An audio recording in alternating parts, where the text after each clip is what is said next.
In this dark and cold and wet morning, we are going to discuss the Swinford Bandogge.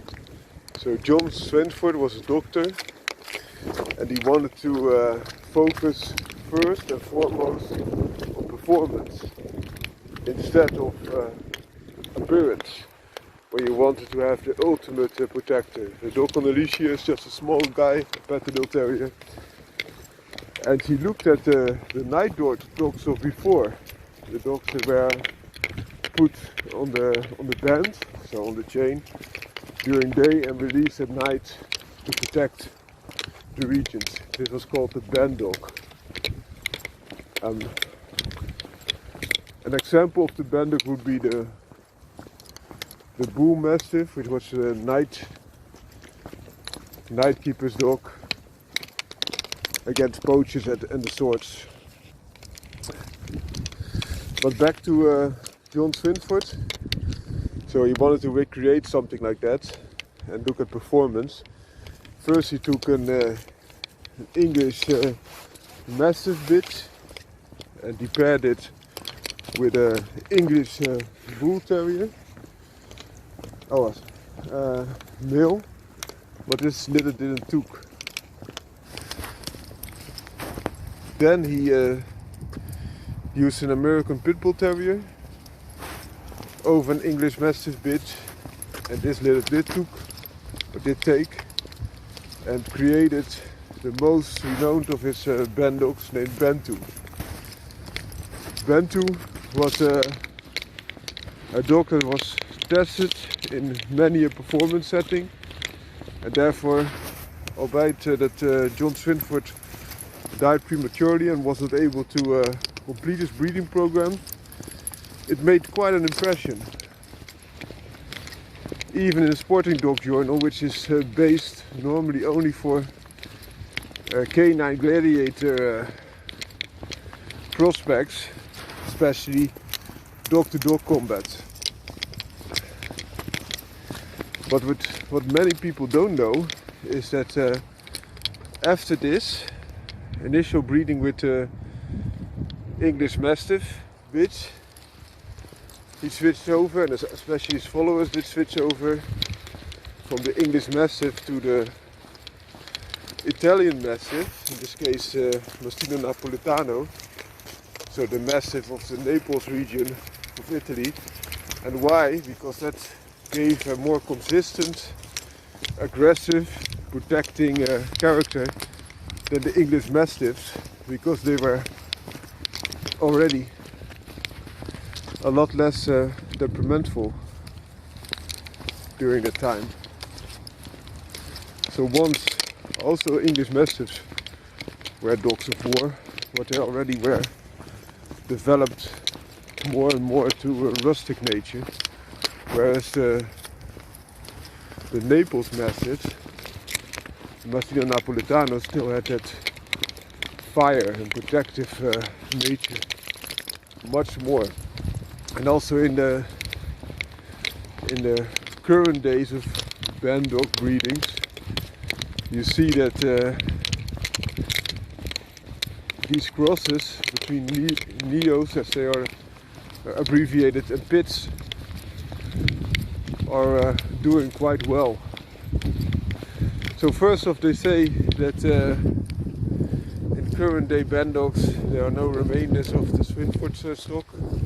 I can imagine, and therefore they question his influence, but he did put the Bandogge again on the map, and I do not completely agree that his impact was so little, because also a very good modern day Bandogge breeder known as Chimera Kennels and later as American Sentinel Canine started with this exact cross that also produced Bantu. So started with the English Mastiff bitch and crossbred to an American Pit Bull Terrier,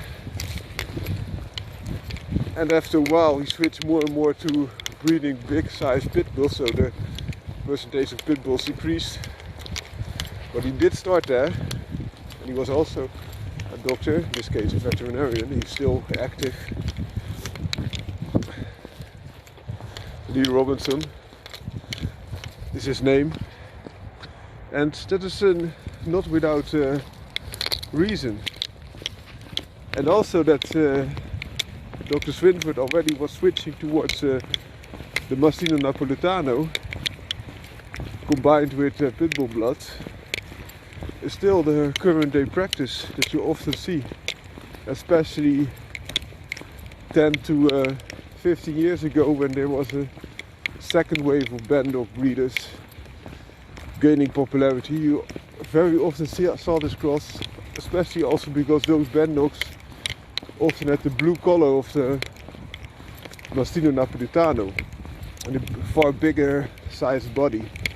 Well, what Dr. Swinford did is used game bred pit bull terrier, and after a while a lot of Bandogge programs switched to other sources. But there's a reason why they switched to other sources. For example, sources of pit bull that are already bigger or had more temperament for facing and attacking humans, so more aggressive, more bully type, and also more intimidating looking. But it could all be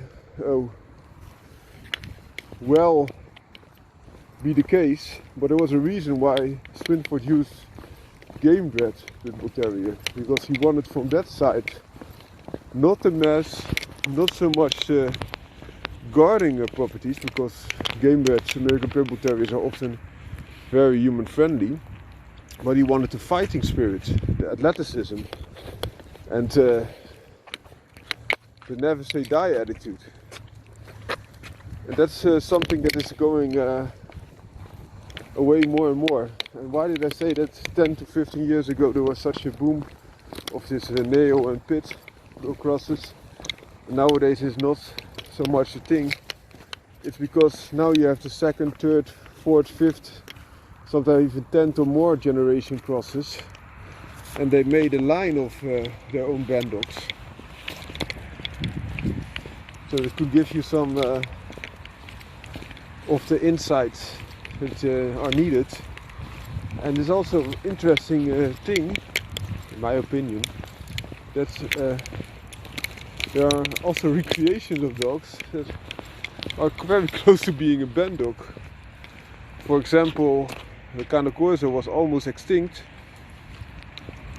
This was the type of dog that they used also for catching of hawks, and then hunting became a lot easier, and also a lot more agriculture was there to provide food. Whereas the Mastino Napoletano had a purpose still by guarding houses and farms. The Cane Corso running Mastiff was less being used, but then they rebred it, or recreated it, by adding pit bull terrier blood to Mastino Napoletano. But that's a funny thing as well to know. And then you have a purebred FCE recognized breed.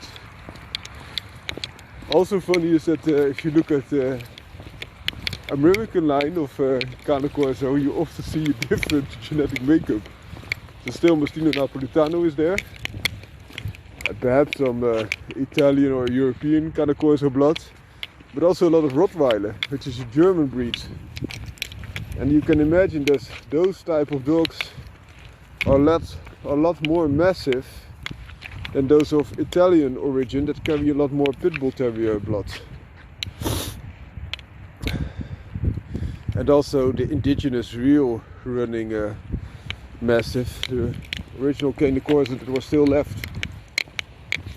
Other examples of modern day Bandogges are, for example, the Dogo Argentino, albeit its use was more of a catch dog, or the secondary use as a protection dog. So catch dog for hawks and sometimes also mountain lion. But in my opinion, one of the best modern days Bandogges could be the Presa Canario, the real Presa Canario, not the Dogo Canario, which carries enormous amount of massive bloods, which hamper its protective and athletic properties, in my opinion. And there are also smaller Presas like the Presa Molocan. So I hope you liked this video. As you can see, it's wet and muddy and dirty, and that's just the way we like it.